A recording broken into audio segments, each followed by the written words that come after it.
nós precisamos contar, antes de mais nada, histórias brasileiras, né? Você falou de Cidade Invisível e tem tantas outras histórias brasileiras mesmo, né?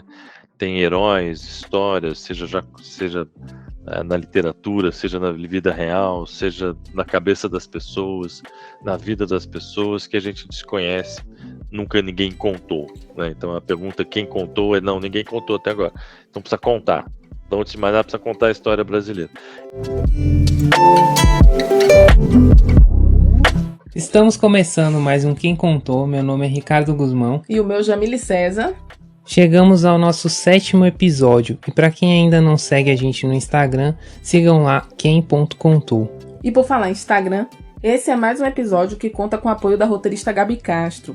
A página dela no Instagram é Roteiros e Narrativas.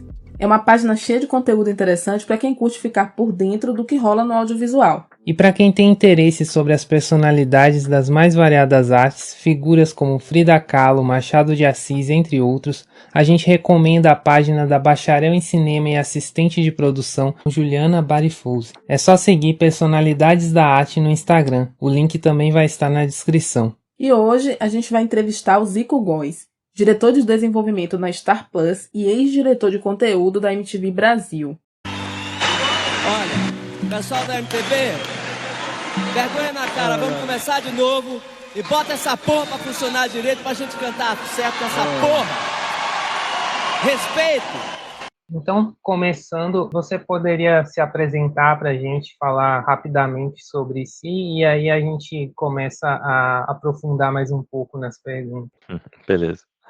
Bom, eu sou o Zico Góes, hoje eu sou diretor de conteúdo e desenvolvimento de séries de ficção originais da plataforma Star Plus, da Disney, e eu já trabalho com séries desde a época da Fox, já faz alguns anos, desde 1914, 13, e enfim, lá se vão mais de 30 anos de televisão também. Então, passei por muitas histórias, contamos muitas histórias na televisão também, foi divertido. Na verdade, eu queria pedir para o Zico falar um pouquinho mais sobre essa trajetória dele, né? Se pudesse dar um resumo, mais ou menos, de como tudo isso começou, né? Os primeiros trabalhos até o momento atual. Ah, tá. Bom, mais de 30 anos de televisão começaram lá na MTV, lá em 1991. Isso, enfim, faz tempo, né? E de lá para cá, na MTV eu fiquei bastante tempo, mais de 20 anos. Teve um intervalo em que eu fui parar lá na Globosat, trabalhar no GNT, maior prazer, uma escola também, e voltei para a MTV, acabei essa MTV Brasil, televisão aberta que a gente conhecia antigamente, fechou em 2013, e assim eu fechei, eu fui um dos que ficaram até o fim para fechar a porta justamente, e depois fui trabalhar em produção independente, na Conspiração Filmes, depois voltei para São Paulo para trabalhar na Fox, e a Fox agora é Disney, e eu faço desenvolvimento de séries adultas para um público jovem adulto para a plataforma Star Plus.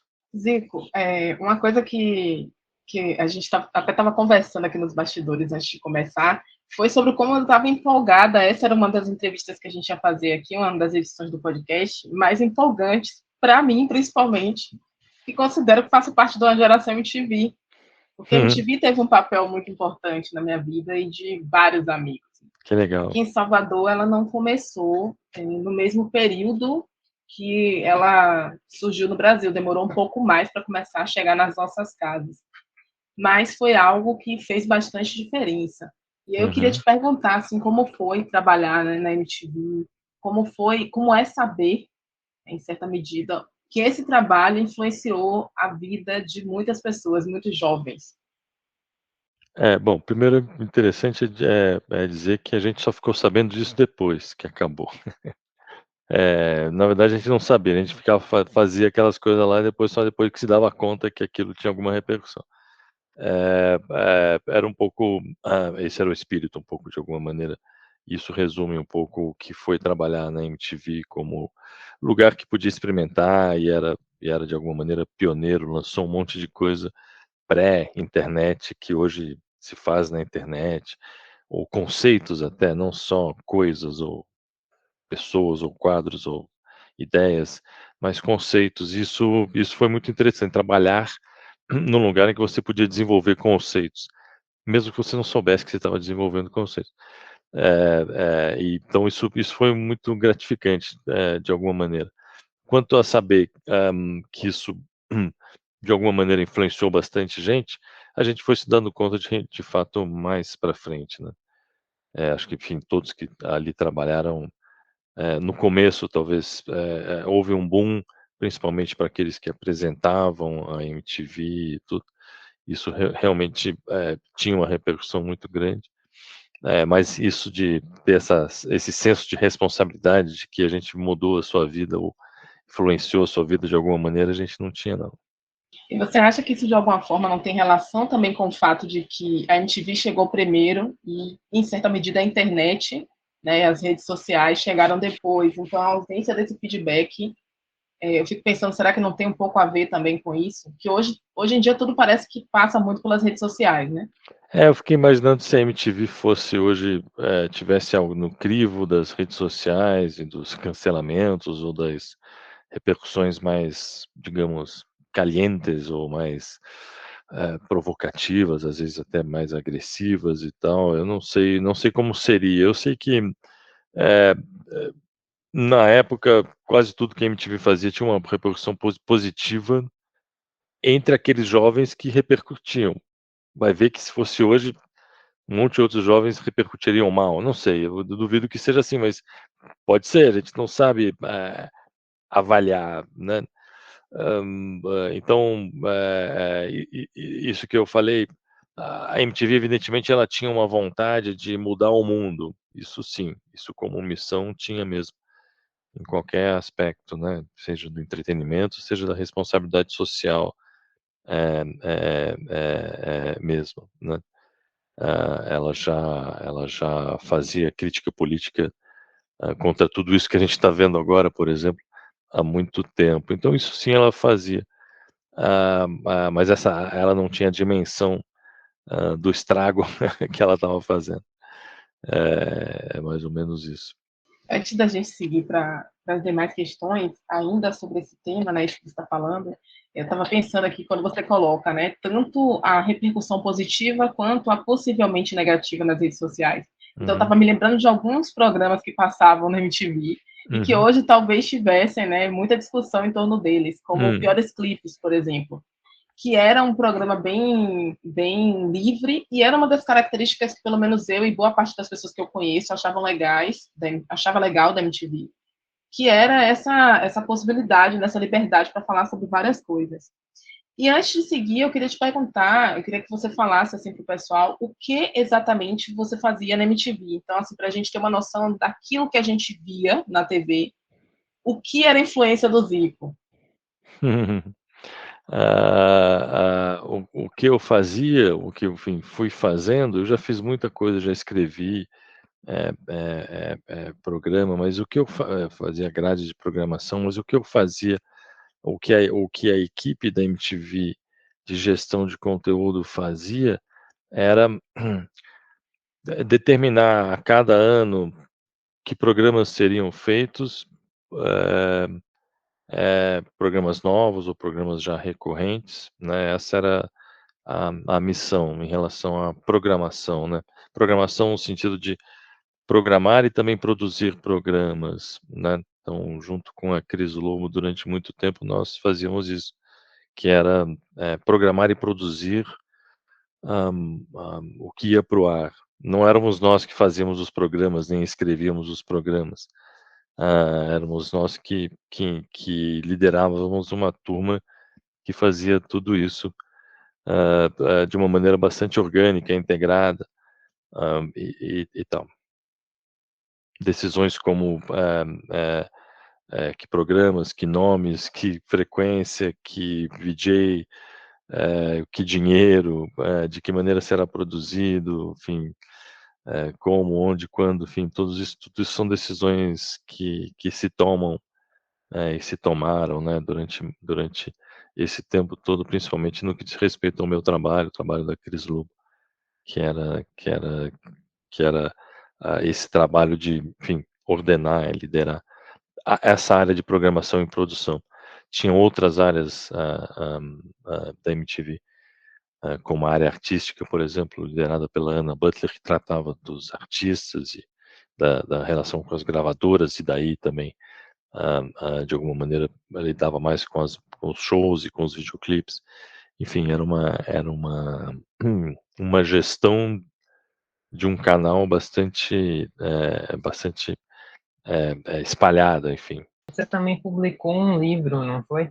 Foi sim, foi. Eu queria que você falasse um pouco sobre como foi o processo, a ideia desse livro, como aconteceu. Eu acho que foi meio uma espécie de necessidade minha, e acho que daquele momento, de contar rapidamente, deixar alguma coisa marcada, né. Não que aquele livro fosse, enfim, tudo que aconteceu na MTV, longe de ser, né, muito pouco aquele livro representa em relação a tudo que aconteceu na MTV, o que a MTV era e tal.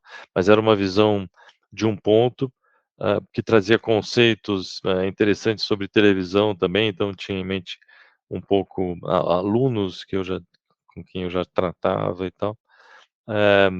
Então eram histórias que foram contadas por uma jornalista da editora Panda, a Júlia Bezerra, que ela fez entrevistas comigo e depois ela transcreveu e tal. Então não fui eu que escrevi o livro, é um livro sobre as histórias que eu contei. Portanto, tem muito a ver com o meu ponto de vista e muito do que eu vivi nos últimos anos da MTV, né, porque era um momento em que a MTV estava acabando, e aquilo era muito sério, eu imaginava, e eu estava no meio daquele negócio. E eu achava que alguma coisa tinha que ser feita além do que acabar com honra e dignidade e tal, e tudo, e com bastante barulho e tal, deixar alguma coisa, pra marcar esse momento. Nessa ocasião, que você fala, né, já no final da MTV, você traz essa questão do livro também como algo para marcar esse processo. Você já tinha conhecimento da importância da MTV para essa geração ou foi muito mais depois disso? Não, acho que a essa altura do campeonato como a gente já tinha feito muitas campanhas e programas, já interagia com a audiência de maneira muito próxima, e já fazia programas que de alguma maneira mexiam com provocavam nessa audiência reflexão, crítica ou até, crítica contra a MTV e tudo, a gente não ficou imune a críticas de várias maneiras durante esse tempo todo, e boa parte das coisas no livro, eu falo. Então, sim, acho que eu estou fugindo um pouco da sua pergunta, mas é mais ou menos essa, ah, ideia, que eu queria passar. E sobre o seu trabalho hoje em dia, você poderia contar um pouco como funciona no Star Plus? Olha, o trabalho de desenvolvimento de conteúdo, ele de alguma maneira ele é, enfim, uma uma continuidade, uma consequência de um trabalho, de um olhar, para a criação de conteúdo no sentido de gestão, ou seja, de escolher o que precisa ser feito, como ser feito, para quem ser feito e por quem ser feito. É mais ou menos esse o trabalho de gestão de conteúdo. No caso de gestão de desenvolvimento, que é o que a gente faz, e eu acho que é parecido em outros lugares, deve ser parecido, nós somos, são equipes, enfim, a minha é uma equipe que lida com a criatividade alheia dos outros, porque os outros trazem boas ideias que a gente debate e escolhe produzir. Tirar uma ideia do papel não é fácil, nem para quem criou e nem para quem, vai bancar ou acompanhar essa produção. É um trabalho de formiguinha, de um lado e de outro, em que, os criadores, os que trouxeram essa história, vão escrever, num primeiro momento, essa história, né, no caso de uma série. Isso é o que a gente chama mais como desenvolvimento. Isso vai durar um tempão, né, meses, para escrever uma série, meses, em média digamos que isso deveria ser o ideal, mas 1 mês por episódio, 1 episódio a cada mês só. Então uma série de 8, 10 episódios fica pronta quase demora 1 ano quase para ser escrita, né.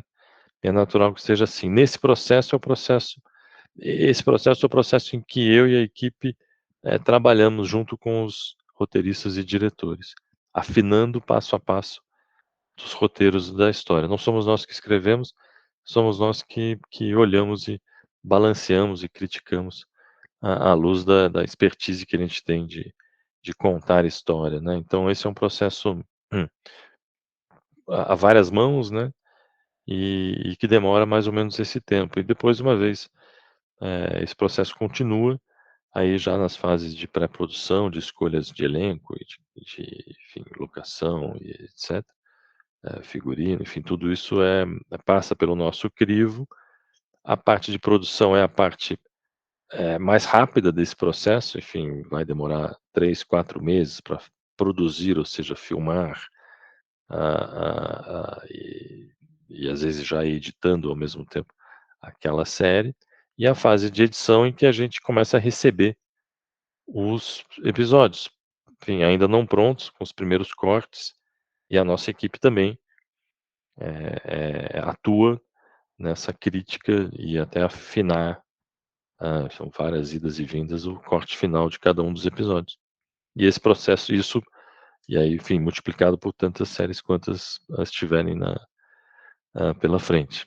E eu estava aqui imaginando que é bastante trabalho, né? É A bastante, gente porque não muita série, imagina. né, tem que ficar virando a chavinha muitas vezes, porque a gente trata nesse processo né, de criticar a criatividade alheia, trazendo um pouco da nossa expertise, da nossa própria criatividade, só que durante um dia de trabalho a gente faz isso 3, 4, 5 séries diferentes, né, então você tem que ficar mudando a chavinha para não esquecer, não confundir um personagem com o outro ou uma coisa assim. Acaba sendo um trabalho, me parece, muito óbvio, não numa questão aqui de juízo de valor, mas acaba sendo um trabalho que me parece que exige muito mais, às vezes, do que só escrever, porque quando você está escrevendo, né, você está escrevendo aquela, não sei, pode ter pessoas que escrevem várias ao mesmo tempo, mas você está ali escrevendo aquela história. Nesse caso do trabalho de vocês, não. São várias no mesmo dia.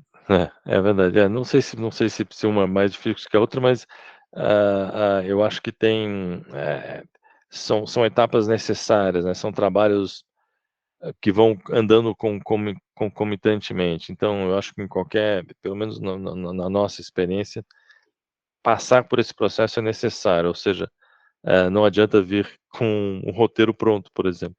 "Ah, tá pronto para filmar", não tá pronto. E já aconteceu muito, assim, de confundir, não é esse personagem aqui não, eu tô falando uma coisa, mas é outra. Já confundi, sim, já não sabia que reunião que eu estava. Não sabia com quem eu estava falando. Nada de grave, enfim, mas sim, já aconteceu. Tem que ficar atento, por exemplo, para que não se repitam nomes de personagens. Então a gente está fazendo algo como 20 séries. É difícil, você não pode evitar, repetir nomes de personagens, que seja Mariazinha, não pode, só pode usar naquela série. Se tiver outra Mariazinha em outra série, e aí é outra pessoa, outro criador, outro diretor, outro roteirista, que não sabe que a gente já usou Mariazinha, enfim, esse tipo de detalhe também a gente precisa ficar atento. Um processo de peneirar bem trabalhoso. Eu não imaginava. Mas qual foi o máximo de quantidade de séries, enfim, que você já trabalhou ao mesmo tempo? A gente tá, eu acho que agora, o máximo é agora, a gente está com 8 ou 10 séries ditas vivas, né, que estão em diferentes fases de desenvolvimento, você já está escrevendo, você já está final, está acabando, está começando, está produzindo, está vendo corte. De 8 a 10 séries, mais ou menos ao mesmo tempo. E no mesmo dia você tem que lidar com essas 8, não? Nem todo dia tem que lidar com as 8, mas todo dia tem que lidar com mais de 1 ou 2 ou 3. A gente tem uma pergunta, Zé, que geralmente é uma pergunta que a gente faz para deixar as pessoas em saia justa. Quando é um escritor que a gente convida Tá aqui, bom. a gente É faz bom uma que avisa pergunta, antes, né? A Às gente vezes a já pessoa faz já vai essa. desapertando o botão assim para não ficar tão justo. Isso. E a gente geralmente faz uma pergunta voltada para a área. Assim. Agora, só que acontece que me pegou, porque depois de você narrar o quão difícil é esse processo, é esse processo de você trabalhar com essa quantidade de séries, eu pensei, nossa, é medíocre minha pergunta, não faz nenhum sentido. Mas eu vou perguntar assim mesmo, né? Para a gente manter o costume. É que a gente chega assim e começa a colocar terror na pessoa para a pergunta ficar mais difícil de responder. Deixa comigo. Mas agora a gente não sabe se vai funcionar. Não. Mande. A pergunta que a gente faz é uma pergunta simples, mas que causa algum problema para as pessoas responderem, que é, a gente pede para que a pessoa diga 3 filmes ou 3 séries, né, que são as favoritas da pessoa. Então, Pode ser misturado. pode ser misturado, pode ser programa de TV também no seu caso, não tem problema. Ó, Mas só pode 3. Tem um programa de TV favorito, o Furo MTV. O interessante desse programa, Furo MTV, é que eu, na época, não estava na MTV, não participei da criação, enfim, da demanda para isso. Não, e mesmo assim é o meu programa favorito. Acho que é um dos programas mais bem elaborados e bem feitos. Procurem uma versão sobre Jair Bolsonaro em 2011 ou 10, eles fizeram. Olha como eles já estavam de olho. Vejam isso. Acho que é por aí. Não sei. Se não for, é entre 2010 e 2009, 2012, por aí, não me lembro. É uma edição sensacional desse programa. E aí 2 outras séries que vocês me perguntaram para falar, né? Enfim, eu gosto de lembrar de coisas mais atuais que as pessoas, inclusive, possam criticar ou ver e tal, mas eu tenho 2 coisas favoritas porque eu gosto de séries de humor e eu gosto de Curb Your Enthusiasm, e que é uma série que tem várias temporadas, ainda bem, e Fleabag, que talvez seja a minha série favorita de todos os tempos, mas só teve 2 temporadas. A gente concorda, né? A gente já estava aqui animado, porque Não sabia Fleabag... que era para vocês concordam, vocês gostam Não, também. não, normalmente a gente não discorda. A gente não discorda, não, mas a gente quis dizer que também faz parte da nossa lista de favoritos. E geralmente o desconforto das pessoas para responder essa pergunta, porque elas dizem Qual é? Eu não entendi qual é o desconforto, foi uma fácil. Pois é. Todo mundo diz pra gente que o desconforto é que responde a primeira, a segunda, na hora de encaixar uma na terceira e ter que eliminar outras opções, fica difícil. E a gente foi acreditando nisso e agora a gente tá vendo que não é. Talvez os outros convidados finjam que isso seja difícil. E a gente sempre caiu. Então, vocês caíram, tá vendo? Gente má. Como você enxerga o audiovisual nos dias de hoje no Brasil? Você acha que mudou muito? Quando a gente olha para trás, e nem é tão para trás assim, então vamos determinar esse outro período. Quando eu era adolescente, tinha poucos canais de televisão aberta, né? A Globo, a Tupi, depois a SBT, a Record, a Bandeirantes, e tudo uma programação mais ou menos parecida com programas de auditório, novelas, telejornais, tudo mais ou menos pasteurizado, algumas coisas de qualidade, como filmes e séries e tudo mais. Isso não faz, enfim, eu tenho 57 anos, então isso faz mais ou menos uns 40 anos, vai? 40 e poucos anos. Dentro do espectro da televisão, que nasceu lá nos anos 50, houve experimentos anteriores e tal, isso era a maturidade da televisão, né? Essa época. De lá para cá, veja o que aconteceu. Chegou a TV paga e, de repente, tinha 50 canais. Antes tinha 13. E os que pegavam bem eram 5. E os que você assistiam eram 2. Não tinha segmentação, então você não podia ver um canal de música como a MTV. Não tinha, tinha um programa. Não tinha canal de criança, tinha desenho animado tal hora. E assim por diante. As temáticas das novelas, elas eram parecidas e não muito profundas, porque elas precisavam abranger muita gente ao mesmo tempo, né?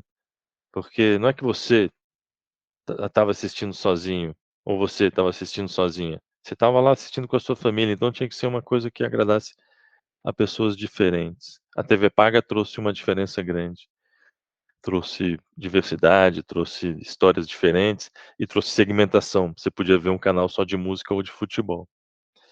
E o streaming, ele mais ou menos vai andando na mesma toada, com a diferença que agora é você que escolhe. E você tem escolhido muito coisa diferente. Então você não tem escolhido só o que tinha para escolher na minha época. Você escolhe aquilo também, vê novela, vê desenho, vê esporte e tal, mas depois vê um monte de outras coisas também. Séries e documentários e tipos diferentes de histórias, histórias mais abrangentes, mais profundas, personagens mais ambíguos, mais conflituosos. Então, e agora no caso do streaming, você escolhe ver isso aí tudo, a hora que você quiser, etc. Então, como eu vejo, respondendo a sua pergunta, pô, eu vejo, cara, que eu consegui acompanhar, então, de quando eu era criança, adolescente, caramba, como esse negócio de televisão, o T ficou maiúsculo, foi crescendo televisão, ficou grandão. Eu chamo de televisão até hoje, porque é televisão, né? Só que é de um jeito diferentão. E ao mesmo tempo parecidão, né? Porque são histórias, né? Você quer contar história. Então você vê documentários e séries, etc. E são histórias que se contavam antigamente, agora com um pouquinho mais de sabor e variedade, diversidade. Essa sua fala acabou levando para uma questão, né, que a gente já ia colocar.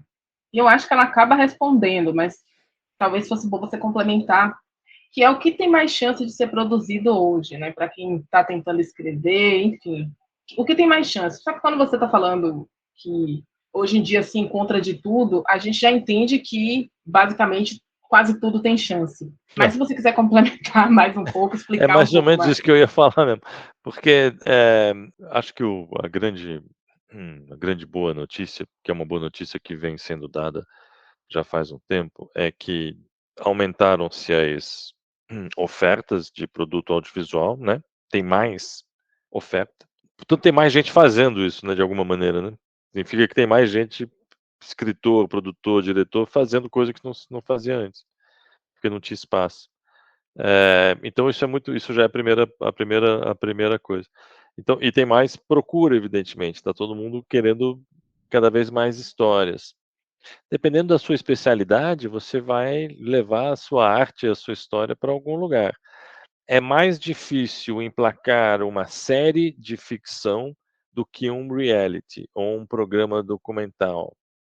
Então, respondendo um pouco a sua pergunta, pela facilidade ou pelo o gargalo é menos apertado. Primeiro que sai mais rápido um programa como esse, reality ou documentário, eh, ou true crime ou coisas desse tipo, do que ficção, demora menos tempo do que aquilo que eu estava falando sobre as séries que a gente desenvolve. E depois que tem mais canais para isso, tanto os abertos quanto os fechados, quanto os de streaming agora também, que estão procurando, por cada vez mais diversificar o tipo de produção original. Então, antes o streaming era só série, né, era quase sinônimo de lugar de que tem série, hoje tem de um tudo. Então, é um pouco respondendo aquilo que você falou, é de um tudo, quase tudo tem chance, mas, o gargalo é mais apertado na ficção. E você acha que isso tem um pouco a ver também com o perfil do público brasileiro, do que o público brasileiro gosta mais, não apenas com a questão de produção, da facilidade, mas talvez um gosto popular também? Eu acho que, se você colocar eventualmente numa balança, sei lá, numa planilha até, eu não sei o quanto isso vai ser equilibrado, mas é que eu acho que o público brasileiro ele gosta de uma diversidade. Então ele vai ver séries sim, mas ele vai, fazer competir, essa série vai competir na cabeça dele com o programa de auditório do Marcos Mion, que inclusive mandou muito bem, enfim, não sei porque que a Globo demorou para trazer esse cara, nunca entendi. Enfim, ele estava lá dando sopa, né, conheço ele bem.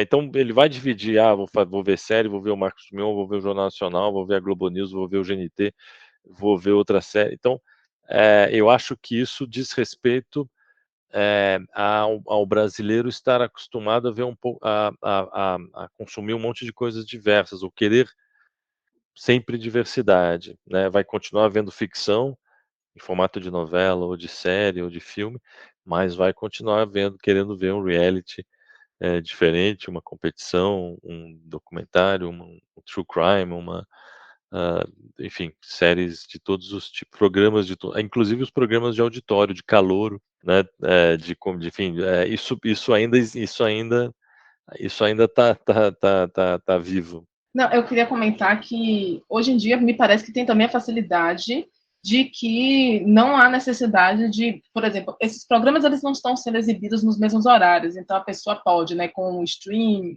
enfim, com a internet também, com algumas pessoas disponibilizadas lá, assistir, acompanhar todos esses programas e todas essas coisas que interessam essas pessoas em horários diferentes. Isso talvez facilite ainda mais, né, a, a essa multiplicidade de É isso aí, produtos é isso mesmo. que se consomem. Quando você quando você tem uma prateleira finita, né, então se vocês conhecem a história da Netflix de alguma maneira, que começou como uma locadora de coisa, então ali, se você tem uma prateleira finita, cabem 20 filmes, você só vai colocar na prateleira os filmes que mais são alugados. Naquela época você ia lá, alugava o filme. Agora que a prateleira é infinita, ou seja, basta apertar um botão e aparece, enfim, até o céu e volta, enfim, quase que uma quantidade infinita de coisas armazenadas, é lógico então pensar como você disse, que então isso vai multiplicar inclusive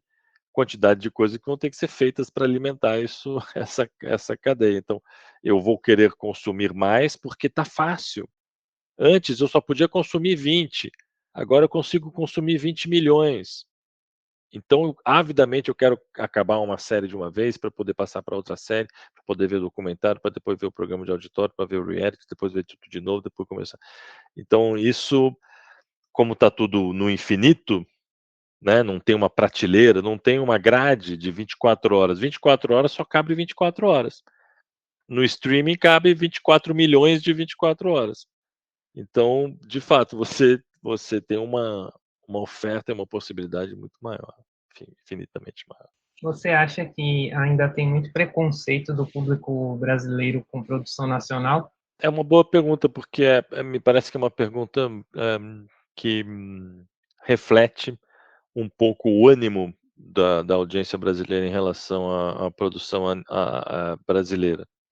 Eu acho que isso tem a ver um pouco com a novela, com o que a novela trouxe para o Brasil, né? A coisa brasileira é novela. Não sabemos fazer novela.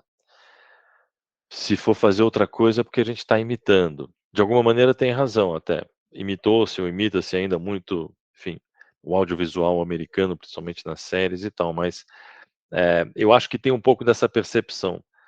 Série é coisa de americano, novela tudo bem, é coisa de latino, brasileiro a gente manda bem. Série vai tentar fazer, vai ficar com uma cara gringa. Olha como o gringo faz melhor. Agora já a nossa novela é melhor que a do. Então, isso acho que tem um pouco talvez esse dito preconceito, ou pé atrás, ele venha desse lugar, às vezes, né? Já houve pesquisas em que eu vi que não usem o ator X da novela na série tal, porque vai dar impressão para a audiência que eles estão vendo uma novela e eles querem ver coisas diferentes. Então isso também tem um certo paradoxo. Aí você usa um ator novo, pô, ninguém conhece esse cara, parece que é melhor ver uma série gringa, já que eu não conheço ninguém, é melhor vamos na série gringa. E outra, é um pouco isso, quer dizer, nós fomos evidentemente educados no audiovisual, de teledramaturgia, com novela e séries americanas, ou filmes internacionais, principalmente americanos, ou ingleses, franceses. Então a nossa educação audiovisual, ela vem daí. Não tem não tem muito da onde vir a nossa educação como telespectador. Não estou falando como estudante de cinema, roteirista, diretor, não. Essa nossa educação vem daí. Então eu acho que tem um pouco disso de tentar fazer séries é mais arriscado. E existem séries bem feitas brasileiras e séries mais ou menos, mas eu acho que talvez esse pé atrás venha daí mesmo. Porque se você prestar atenção, tem algumas séries brasileiras que conseguem chegar lá, né, a própria Rede Globo conseguiu fazer séries muito bacanas também. Então você acha que isso mudou mais? Hoje em dia não tem tanto esse pé atrás, não tem tanto esse preconceito? Não sei se mudou muito. Eu que pergunto. Já que eu que faço, então, enfim, espero que não, mas vocês sentem isso por aí? Como quem consome, a gente, e conversando com outras pessoas, a gente sente que não, né, que mudou e que, inclusive, algumas coisas, tem uma coisa que eu percebo, principalmente, que os brasileiros muito se reconhecem a partir do outro, né, do olhar estrangeiro. Então, quando alguma coisa brasileira também faz sucesso lá fora, como aconteceu com Cidade Invisível, Cidade Invisível, né, as pessoas criam curiosidade, às vezes elas não estavam acompanhando, não estavam por dentro, mas elas ficam curiosas para assistir e acabam descobrindo que era bom, era interessante, que era do gosto delas. Então, eu acho que tem mudado de uns tempos para cá, pelo menos na minha percepção, e você?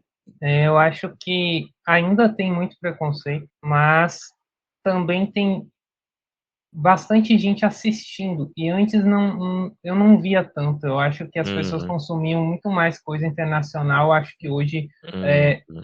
eu já consigo ver a produção nacional alcançando assim algumas pessoas no meu entorno, assim como espectador.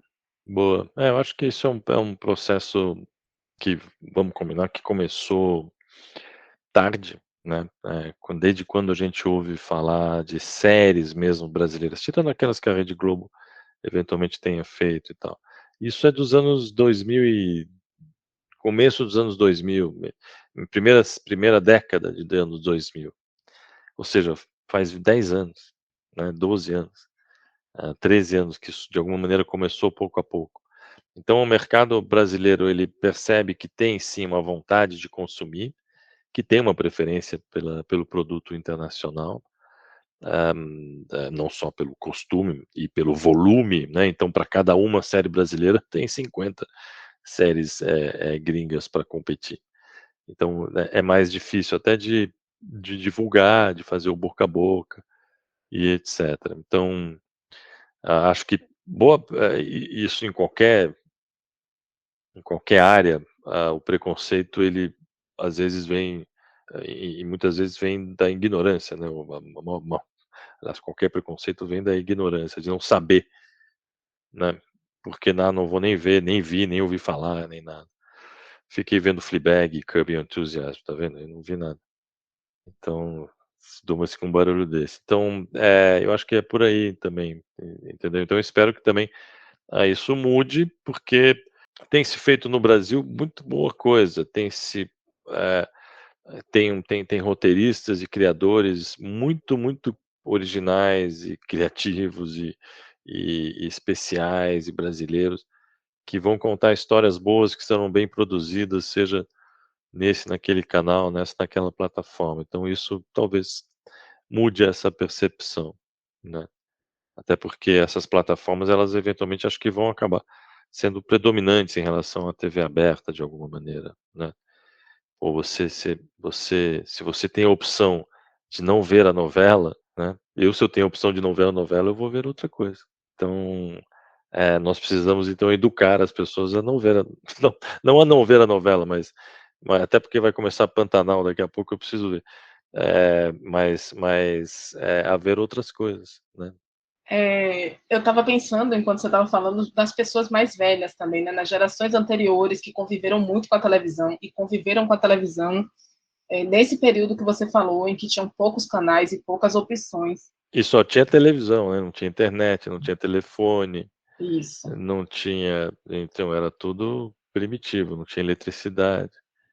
Não, eletricidade tinha. Não, não tinha tele Existiam as televisões de manivela, né, mas... tinha um E aí eu estava pensando o quanto que essas pessoas também hoje em dia estão se aproximando de outros formatos, né, de formas de contar história, e não só a novela, embora eles continuem acompanhando claro. as novelas, né, tem esse gosto, mas também já se arriscam um pouco mais em outras Uhum, coisas. uhum, E eu tinha uma pergunta para te fazer, que é como produtor, você, não digo você pessoalmente, mas talvez a equipe, enfim, tem esse cuidado de tentar tornar as produções mais palatáveis para os brasileiros e não tão parecidas com cópias de fora, porque eu acredito que isso deve acontecer muito até por um processo natural, né? Sim. A gente aprende, às vezes, a fazer as coisas olhando. Tá, acho que essa é uma ótima pergunta. A gente podia fazer um podcast só sobre essa pergunta e a resposta que eu vou dar. Muito obrigado por essa pergunta, porque ela é muito interessante e eu vou dividir a resposta em 2. Nós precisamos contar, antes de mais nada, histórias brasileiras, né? Você falou de Cidade Invisível e tem tantas outras histórias brasileiras mesmo, né? Tem heróis, histórias, seja na literatura, seja na vida real, seja na cabeça das pessoas, na vida das pessoas, que a gente desconhece, nunca ninguém contou, né. Então a pergunta quem contou não, ninguém contou até agora, então precisa contar. Então antes de mais nada precisa contar a história brasileira. E a segunda coisa, de fato, a resposta a segunda parte da resposta, tem sim a ver com e, existe, assim como, de novo, a gente foi educado a ver novela e séries era coisa de gringo, né, então novela é um produto brasileiro e tal, e série de gringo, e o cinema internacional é avassalador em relação ao cinema brasileiro, no sentido de volume, enfim, de memória, né, enfim, de histórias que foram, pelo menos uma parte da população brasileira, classe média, uma fatia bastante grande dessa classe média brasileira, no sentido do brasileiro médio, foi educada no audiovisual gringo também, né? Então, você tirar essas amarras, essas ranços, então isso aparece às vezes em roteiro. Ontem mesmo, hoje mesmo, a Paula, que trabalha comigo em roteiro, estava falando sobre isso justamente. Quanto aquela expressão é uma coisa de série americana. "Espere aí, eu vou lhe contar a verdade", enfim, ninguém fala assim, coisas que as pessoas não falam enfim, né, e isso você não percebe, até, né, tipo: "Nem pense em sacar esse revólver", que ninguém fala assim, mas, o americano fala, ou pelo menos as séries falam, então, às vezes a gente, esbarra em isso, a nossa referência muitas vezes é técnica, no sentido de audiovisual, ela é gringa, e a gente precisa adaptá-la para a nossa referência brasileira, talvez jeitos diferentes de contar história e também, é uma coisa com a qual a gente se preocupa. Novos jeitos de contar histórias, além de novas histórias, histórias de que nunca ninguém contou. Isso que você falou, eu estava aqui rindo porque eu estava pensando. Peguem eles. Detenham-nos. Detenham-nos. Exatamente, detenham-nos. Ó, torci o tornozelo.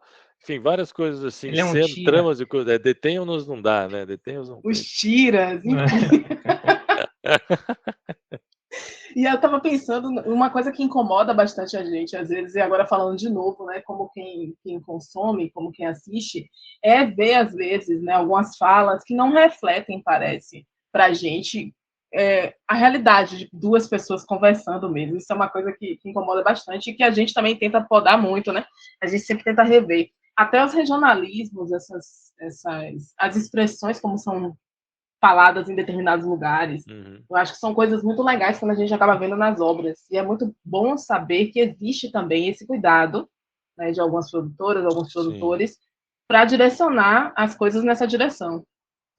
Isso acho que é sempre um cuidado e sempre vai ficar ruim quando você não toma esse cuidado, né? Quando a coisa sai forçada, ou sai pejorativa, ou sai, enfim, sai um pasticho, né? Que é uma imitação barata de uma realidade que não existe, né? Então, quanto mais próximo você estiver disso, melhor. E o diálogo, a prosódia, né? Porque, enfim, a maneira e o tipo de falar, mas o diálogo em si é uma parte muito importante mesmo de você contar uma história, né? Eu acho que ele é como um mau ator, ou um cenário que você identifica como tal.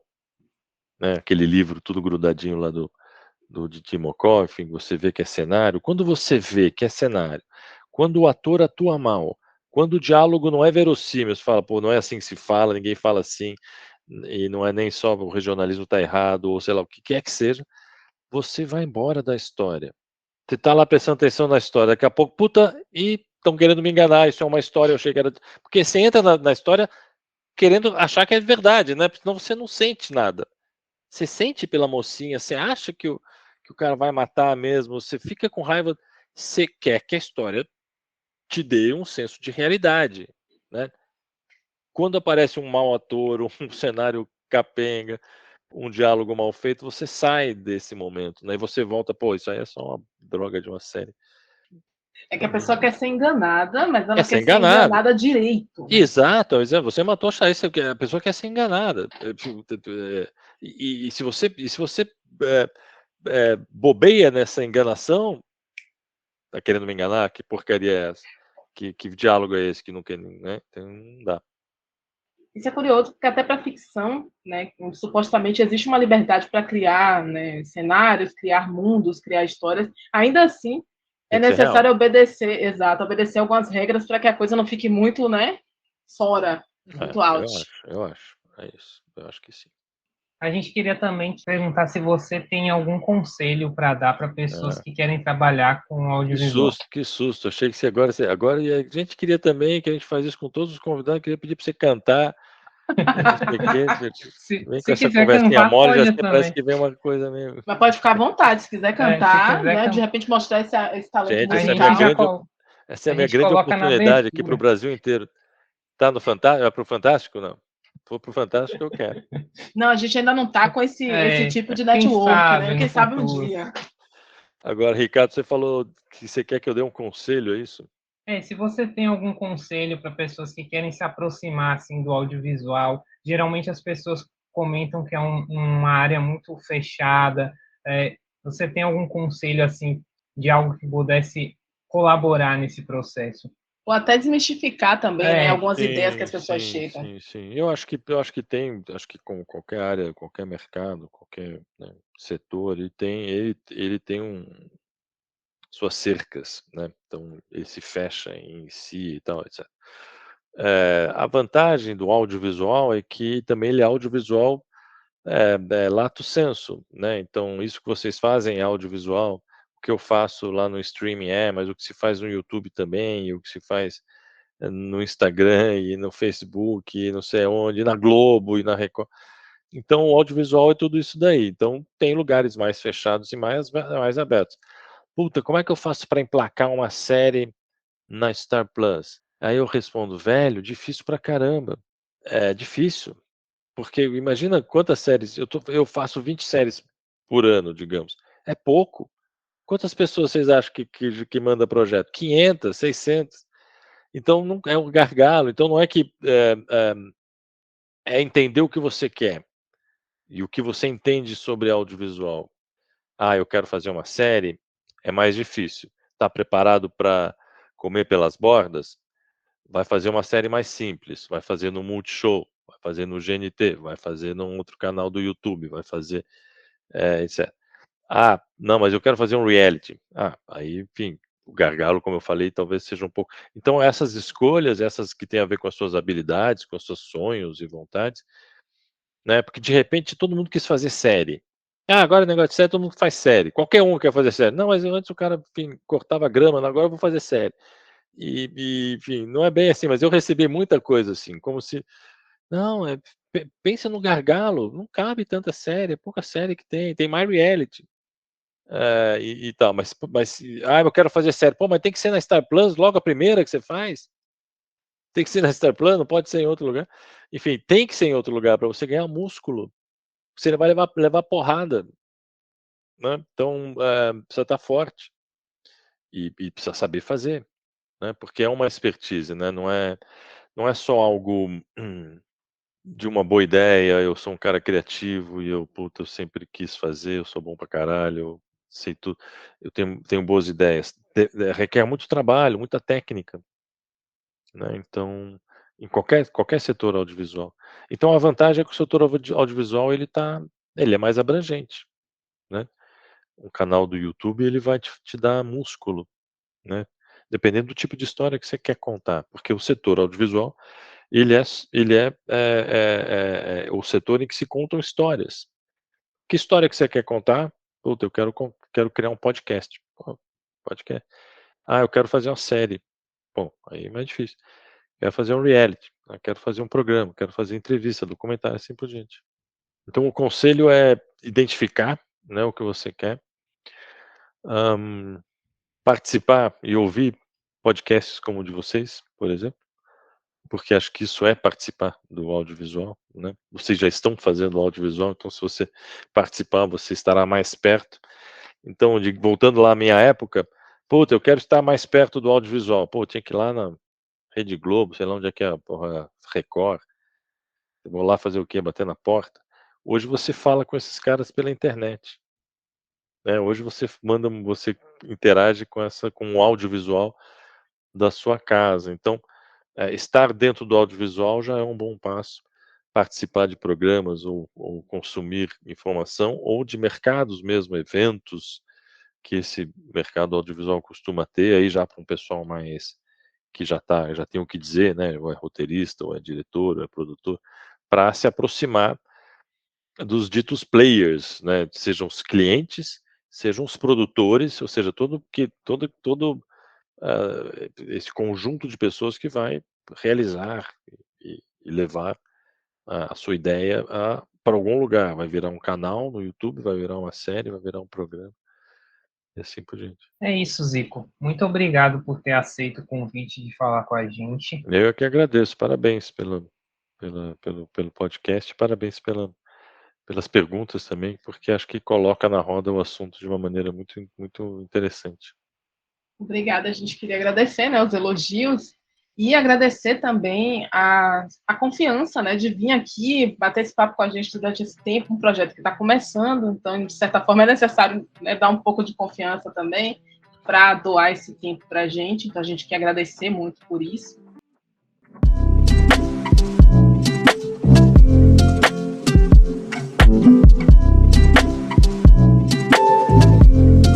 E para vocês que chegaram até aqui, nosso muito obrigado também. Não esqueçam de seguir a gente no Instagram, quem.contou, e ficar ligado para os próximos episódios, sempre a cada 15 dias.